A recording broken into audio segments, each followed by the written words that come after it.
നമുക്ക് ആദ്യം ഈ പാർലമെൻറ്റിൽ ഇന്ന് നടന്ന അതിൻ്റെ വിവരങ്ങളിലേക്കൊന്ന് പോകാം. ഞങ്ങളുടെ പ്രതിനിധി സിബി ജോസഫ് ചേരുകയാണ്. സിബി, എന്തൊക്കെയാണ് ഇരുസഭകളിലും ഇന്ന് നടന്നത്? ഏതൊക്കെ വിഷയങ്ങൾ? അദാനിയിൽ തുടങ്ങിയാൽ.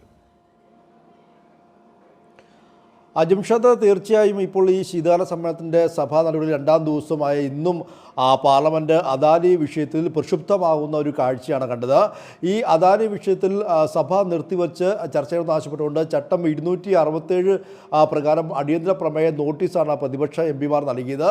എന്നാൽ ഇരു സഭകളിലെയും അധ്യക്ഷന്മാർ ഈ അടിയന്തര പ്രമേയത്തിന് ചർച്ച ചെയ്യാനാവില്ല എന്ന നിലപാട് സ്വീകരിക്കുകയായിരുന്നു. തുടർന്ന് സഭ തുടങ്ങിയപ്പോൾ തന്നെ വലിയ ബഹളത്തിൽ മുങ്ങി. പിന്നീട് പ്രതിപക്ഷ അംഗങ്ങൾ നടുത്തളത്തിലിറങ്ങി ബഹളം വെച്ചതോടെ രാജ്യസഭയും ലോക്സഭയും 12 മണി വരെ നിർത്തിവെച്ചു. പിന്നീട് വീണ്ടും 12 മണിക്ക് ചേർന്നപ്പോഴും ഇതേ സമാനമായ രീതിയിൽ പ്രതിപക്ഷത്തിൻ്റെ ഭാഗത്തുനിന്നും വലിയ പ്രതിഷേധങ്ങളുണ്ടായി. പിന്നീട് സഭ നാളത്തേക്ക് വീണ്ടും പിരിയുകയായിരുന്നു.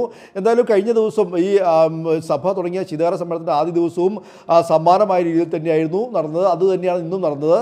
എന്തായാലും ഈ അദാനി വിഷയത്തിൽ ഒരു ചർച്ച ചെയ്യാൻ തയ്യാറല്ലെന്ന നിലപാടിൽ കേന്ദ്ര സർക്കാർ ഉറച്ചു നിൽക്കുകയാണ്. പക്ഷേ രാഹുൽ ഗാന്ധി അടക്കമല്ല അതിനെയും ചൂണ്ടിക്കാണിച്ചിട്ടുള്ളത് ഈ അദാനി വിഷയത്തിൽ അദാനിയെ അറസ്റ്റ് ചെയ്യണം.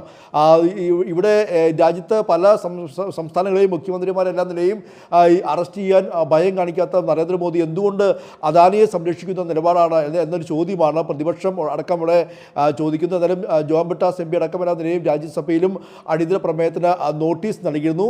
അതുകൂടാതെ മണിപ്പൂർ സംഘർഷവുമായി ബന്ധപ്പെട്ടുള്ള മറ്റൊരു അടിയന്തര പ്രമേയ നോട്ടീസും, കൂടാതെ ഇപ്പോൾ ഉത്തർപ്രദേശിലെ സംഭാലിലുണ്ടാകുന്ന വർഗീയ സംഘർഷവും, അതുകൂടാതെ കേരളത്തിനെ സംബന്ധിച്ചാണെങ്കിൽ വയനാടിൻ്റെ ദുരന്തവുമായി ബന്ധപ്പെട്ടുകൊണ്ട് കേന്ദ്ര ധനസഹായം ആവശ്യപ്പെട്ടുള്ള പ്രമേയം എല്ലാ നിലയും നിരവധി നോട്ടീസായി കേന്ദ്ര സർക്കാരിന് മുന്നിൽ എത്തുന്ന ഒരു സാഹചര്യമുണ്ടായി. എന്തായാലും കൂടുതൽ നടപടികളിലേക്ക് പോകാതെ ഈ കഴിഞ്ഞ 2 ദിവസവും പാർലമെൻറ്റ് ഈ ഒരു അദാനി വിഷയത്തിൽ പ്രക്ഷുബ്ധമാകുന്ന ഒരു കാഴ്ചയാണ് കാണാൻ കഴിഞ്ഞത്. ജിംഷാദ്, തീർച്ചയായും